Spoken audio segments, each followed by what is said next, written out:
All right, Dathan, give us the race report today for Hellen with the win. Felt good.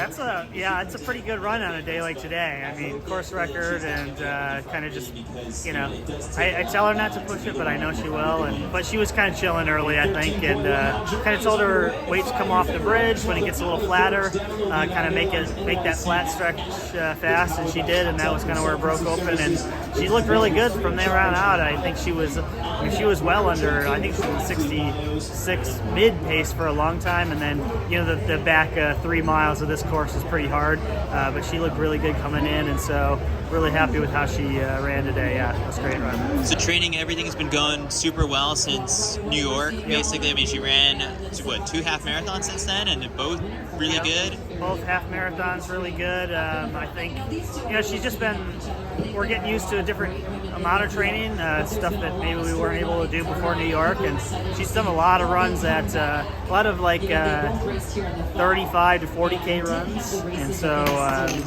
fast runs. She's still got the speed on the track, but she handles the volume really good. So just really good training for the past, I'd say since about Christmas. She did a little half marathon in Thailand as a vacation, and ended up running 67 minutes, even though it was supposed to be a 72-minute race. And so I said, okay, she's ready to start training again. And so she's put in a really good couple months. So really happy with her fitness. So when we spoke before this, and I brought it up on the broadcast too, that you've left the door open to the possibility of running a spring marathon. You've got to consider maybe how she's feeling over the next couple of days, but I guess making a decision on that, what factors into all of that? Yeah, well, if she came in here and didn't feel amazing and it was a so-so race, then then I think we just kind of hunker in and train for a while.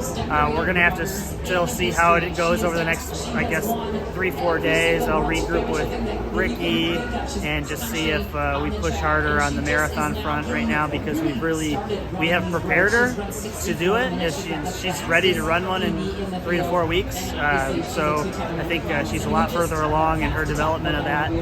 So having her come to Boulder tomorrow with the family, and then I think we kind of just get into the routine for 4 or 5 days and really see if we're ready. Physically, she's ready for it, but mentally you have to be prepared for it too. And so I think me and her, we got to really sit down and say, do we want to keep this training push going for the next few weeks, or do we just kind of bring it back down and do some shorter races? So physically I think she's ready for it, but mentally we got to make sure she's really turned on for it.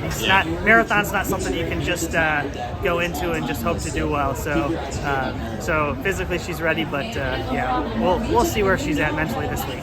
So the build-up for this one was mostly in Kenya. Now made the move to the States. The family is here. So how much of a difference is that going to make? Going into New York, away from the family for a while, and just mentally, the headspace is it's a better spot. It was devastating, I think, for her, really, because the desire was that they were going to be there for New York, and then the visa didn't come through in time, and so now they're set, and it's great because today she had her daughter and her husband here, and so Tom and Tanya were here, and he was able to get her ring close, and Tanya was able to see her right at the finish line there, and it's just a completely different vibe, and so I think last year when she got here, we thought the family was going to be able to come, and then about 2 weeks into it, we realized they weren't, and then it was a hard push for her mentally, and so now, that's all the difference, honestly. I think, we didn't have a ton of time, we only had about 7 weeks going, together, but that's a long time away from your family. I have a family, I know what it's like, and so now she has that peace, and, I think we get her in with a really good environment, and she's ready to take off. You get no breaks as a coach. It was indoor season right to this, and then now right to outdoor season. Yeah, there's not many breaks, but a lot of. But if they're running good, it's okay. It's when you have no breaks and they're running bad, then that's when it's hard. Appreciate it, Dathan.